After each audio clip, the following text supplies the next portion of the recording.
Hello and welcome to South Asia Today, a show that provides you the glimpses of South Asia. I'm your host Shivangi Mishra. Let's begin with the headlines first.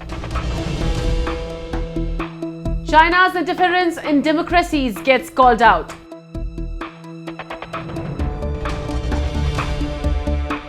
Municipal workers hold demonstrations amid political crisis in Gilgit-Baltistan. And people celebrate Toda festival in India, Shimla city with fervour. Let's begin the show. When the world is grappling with runaway inflation, India is one of the few countries that have shown unusually progressive signs. It has not just performed remarkably well at the economic front, but has successfully contained the rate at which inflation has hit. Numbers suggest that India has not just outperformed the emerging economies, but the developed ones too. Let's dive a little deeper into the issue and understand how Indian economic strategy has played out well to check inflation.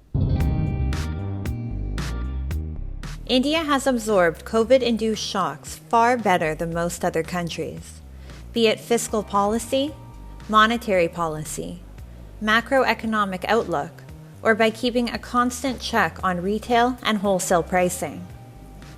India's economic growth has been particularly impressive in comparison to many developed economies, who have yet to bounce back from the pandemic and its after effects.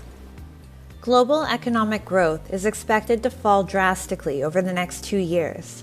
However, India appears to be bucking the trend, with major international financial agencies like Morgan Stanley praising India's economic acceleration. India's retail inflation eased to 6.77% in October, from 7.41% the previous month. Food inflation also decreased by over 1.5 percentage points to 7.01%, from 8.6% a month before. Fuel inflation also experienced a dip, falling to 9.93% from the 10.39% in September.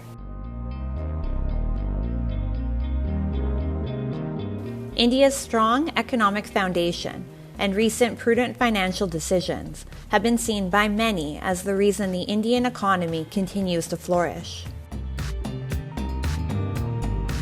It's very unusual to see for almost a year that Indian inflation numbers are lower than developed economy numbers, for example, the US, UK. But that has been the case. One of the major reasons was when the pandemic happened, we did not go overboard on the fiscal stimulus. It was very targeted stimulus to make sure that the poor and the vulnerable do not lose livelihood, they get food on time, etc. But it was not an open-ended X amount of money per month check for everybody. Shakti Kanta Das, the governor of India's central bank, the Reserve Bank of India, correctly predicted that adhering to the RBI's measures would help contain inflation below 7%.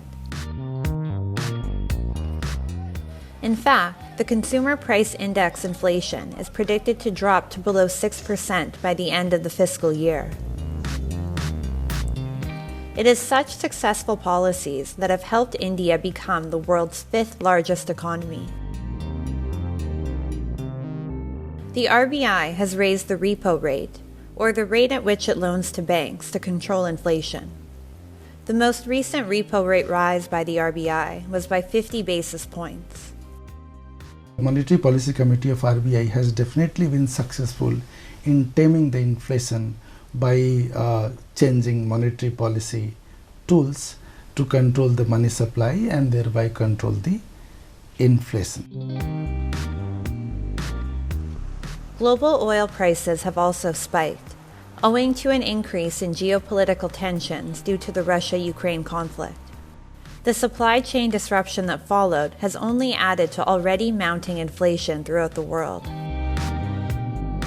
Many predict that if global oil prices were to fall, the prices of other commodities would follow suit. However, given the unsuccessful attempt at a ceasefire between Russia and the Ukraine, oil prices will likely stay sky high for the foreseeable future. India, however, thanks to her diplomatic policies, has been able to put her citizens first and keep oil affordable. India was able to purchase a sizable portion of its oil imports at a lower cost, which also had a positive impact on the country's inflation rates. Although the inflation rates have remained above the RBI's tolerance band of 2 to 6%, they have stayed below 7% and have not so severely affected consumers, as is being experienced in many other parts of the world. The government has also attempted to contain inflation through different means. The government's national monetization pipeline has the potential to release over 73 billion USD by monetizing the assets of public sector units. The government has also made the best use of its foreign exchange reserves to lower inflation by intervening at crucial times to subsidize the price of essential commodities. India's economic plan has helped it recover from the pandemic and its after effects, and many are optimistic that this same foundation will help the country flourish even further. With thanks to its economic principles, policies, and people, the Brand India approach will continue to keep inflation at bay and will continue to protect the needs and well-being of Indian citizens. Moving on, China under President Xi Jinping's leadership has been accused of meddling in the affairs of foreign countries across the world. Beijing has spent years developing strategies to influence politics and elections throughout the Pacific Rim, and the trend seems to be growing.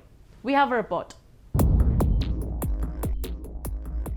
Canada is reeling over Beijing's alleged spying and foreign interference in Canadian elections. The tensions between the two countries came to a head in a heated exchange between Chinese President Xi Jinping and Canadian Prime Minister Justin Trudeau at the G20 summit in Bali. Canada has accused China of targeting Canadian institutions and democracy. A recent report by the Canadian network, Global Television, alleged that China covertly funded at least 11 federal candidates in the 2019 Canadian general elections.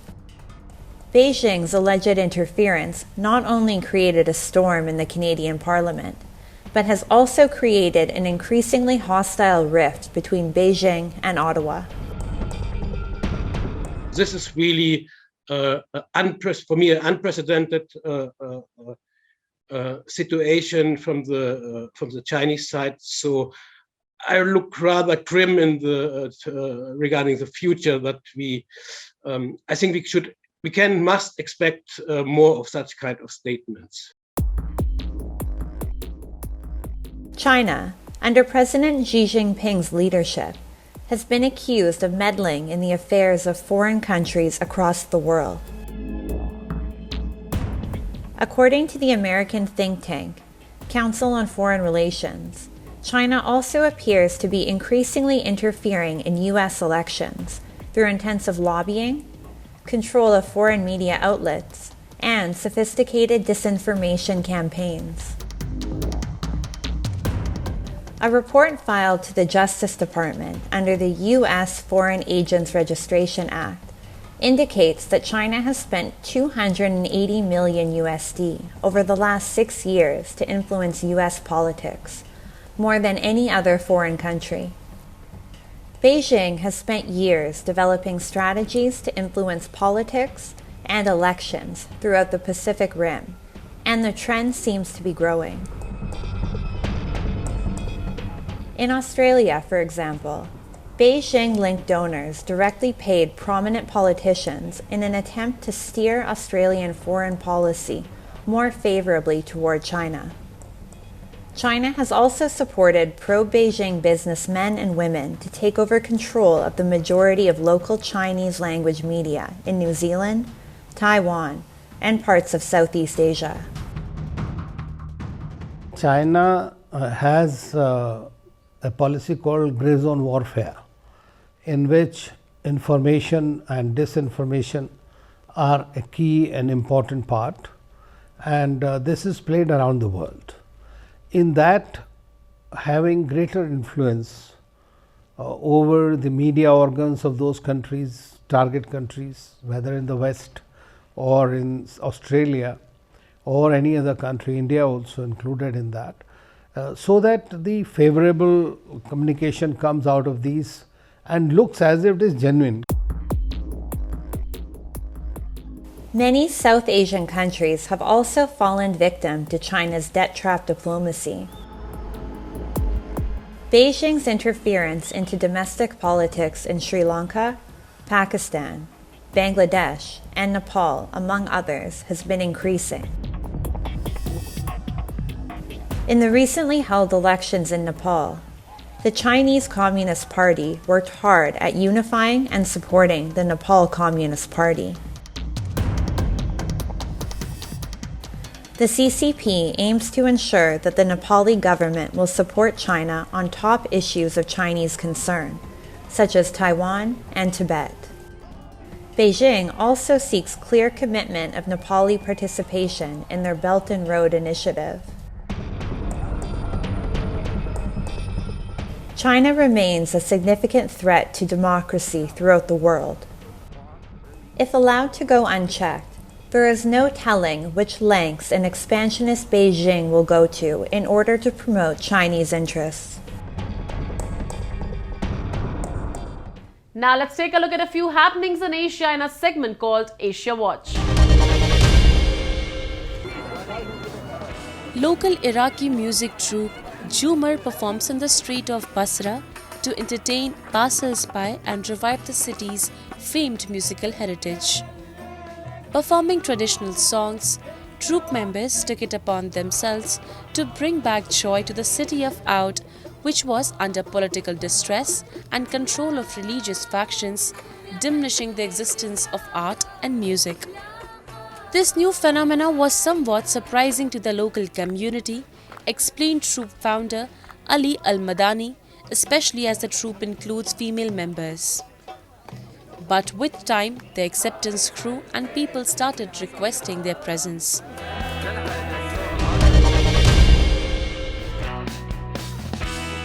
A truckers' union in South Korea held 16 rallies nationwide, including a head-shaving protest at transport hub Uiwang, where hundreds of truck drivers pledged to continue defying the government's start work order and to demand a minimum pay system.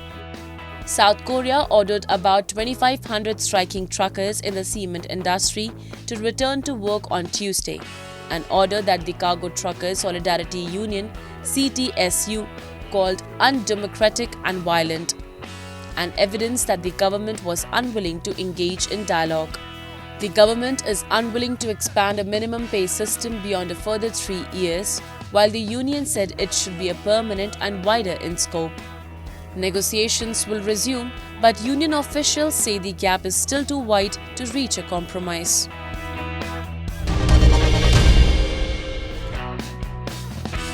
Japanese motorbike giant Yamaha Motors recently introduced a variety of car parts under its banner Performance Damper in Hakone, Kanagawa Prefecture. The speciality of products under the Performance Damper edition is that these products have the ability to absorb noise and oscillation of running car. It is also helpful to make the vehicles comfortable to ride in. In the year 1989, Yamaha Motors started development of a new kind of technology called chassis technology. Keeping in mind the latest motorbiking technology and the comfort and safety of the driver, these distinctive types of products are developed. At the experience event, motor journalists compared driving and operating sensations in both cars with and without a performance damper. A high-end vehicle appears to be one of the most comfortable to drive in. Performance damper is integrated of a driver and a passenger-friendly car. After 1997, the performance damper was installed on many Toyota cars and other companies' cars. The arrival of autumn in Japan and Hanoki's landscape, the highest mountain Fuji, served as an appropriate backdrop for the presentation of Yamaha Motors' latest technology.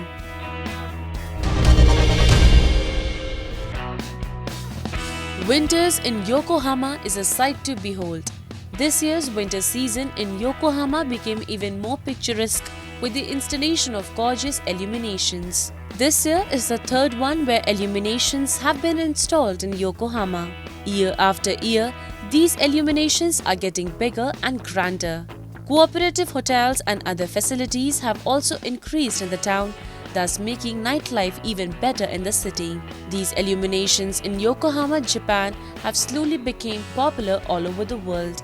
New trial is the projection mapping. On the wall of the building, a beautiful image is reflected. A street walker can easily join and enjoy it. Especially during the special 5 minutes, which are held 8 times a day, illuminations throughout the city are synchronized with the music to add multiple colors. The winter air in Yokohama is clean and fresh. Japan has started using renewable energy to solve the problem of energy consumption and electricity. Events like these are attracting tourists from all around the world to Japan. People in the illegally occupied Gilgit-Baltistan region had years of disappointment in the form of state discrimination and state atrocities. The people here have outrage against the government sitting in Islamabad for keeping this region underdeveloped and backward. The employees of this municipal corporation carry out the demonstrations as they believe the Pakistani government is systematically exploiting the region in terms of resources. Scores of employees of local council and municipal corporation staged a demonstration outside the Chief Minister's residence in illegally occupied Gilgit-Baltistan to raise their demands of salaries and allowances at par with their equals in Pakistani provinces. They accused the government of discrimination and said the authorities were deliberately delaying the process for years. Demonstrators said they were severely hit by runaway inflation and the government, which was supposed to provide them a safety net through welfare schemes or allowances, had turned a blind eye to their plight. यकम जुलाई 2022 से जो आम जितने भी departments हैं गिलगित बल्तिस्तान के सबको 25,000 रुपये हो गए हैं, जबकि यकम जुलाई 2022 से हम वहीं पुरानी सैलरी ही ले रहे हैं 16,000 रुपये, जिससे सर इस महंगाई में हमारा गुजर बसर बहुत मुश्किल में पड़ गया है सर कि हमारा थोड़ा कोई दूसरा रास्ता नहीं था।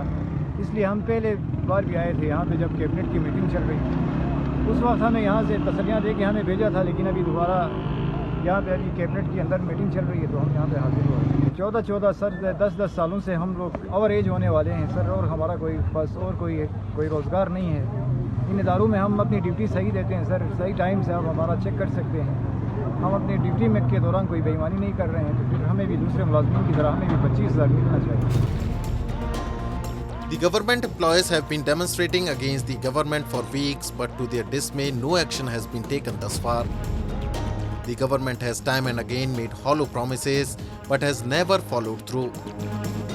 The employees, however, are determined this time and say they will not give in to any form of tactic or intimidation.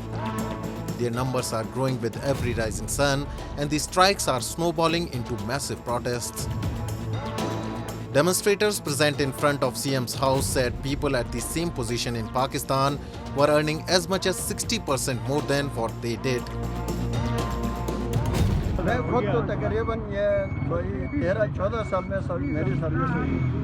वहीं पहले तो हम सबसे पहले तो हम 4,000 रुपये करते थे, उसके बाद 7,000 हो गई, फिर उसके बाद 16,000। अब ये 16,000 से आगे वज़ीर-ए-आज़म ने भी लेटर दिया है और वज़ीर आला ने भी लेटर दिया है, और हमारा 25,000 पूरा नहीं होता है। इसमें रुकावट ये है कि भाई हमारा सेक्रेटरी खुद है, इधर आकर ब्रीफिंग नहीं देते थे। भाई हर कम्युनिटी से पहले आकर इधर ब्रीफिंग देना चाहिए कि भाई हमारे मुलाजिम हैं, सबको पक्का किए, हमारे मुलाजिम पक्का क्यों नहीं हो रहे हैं। This is not an exclusive case of discrimination in the illegally occupied Gilgit-Baltistan. Pakistan, which has held the region for over 7 decades, has meted out a second-class citizen treatment to the natives of this region. While some say it is part of Pakistan's state policy to keep the people of Gilgit-Baltistan marginalized, others call it a blatant violation of human rights. The fact in the end remains that people in this region are suffering and there appears no light at the end of the tunnel. Moving on. Festivals have always played a major role in shaping India's culture and history. While some festivals in India are celebrated all around the subcontinent, some of them are restricted to a particular area or community. One such festival is that Thoda, which is organized by a Rajput community in India's Shimla city. Take a look. As the sound of drums reverberated in the air, people in the Jubarhatti village of Himachal Pradesh, an area approximately 20 kilometers from the capital town of Shimla, gathered together to celebrate the Thoda festival. Celebrated majorly in Sirmaur, Shimla and Solan districts of Himachal Pradesh, the festival showcases the state's culture and traditions and gives out loud the message of environment conservation and preservation.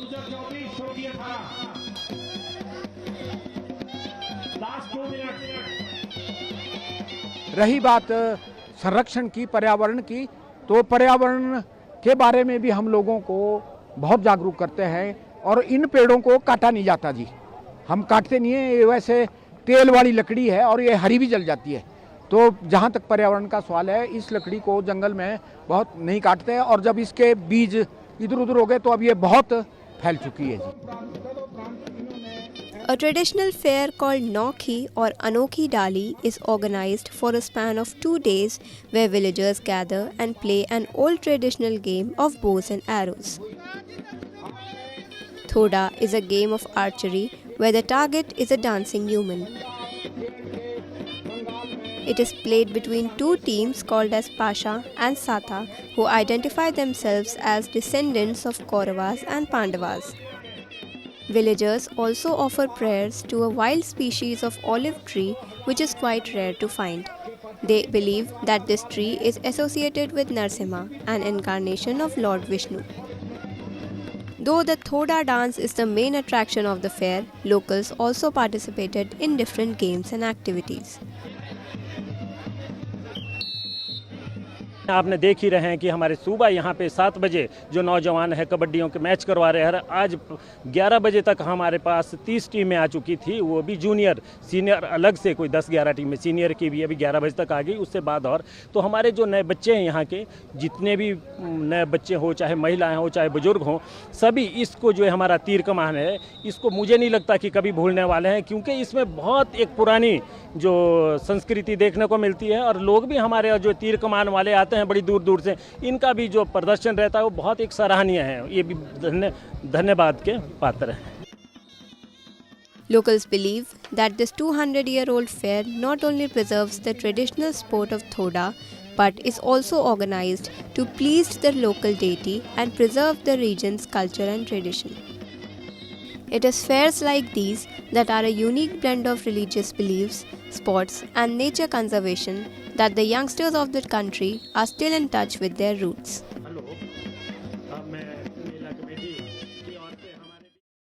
It's time for me to wrap up today's episode. We will be back next week at the same time. This is Shivangi Mishra signing off on the behalf of the entire production team of South Asia Today. Goodbye and take care.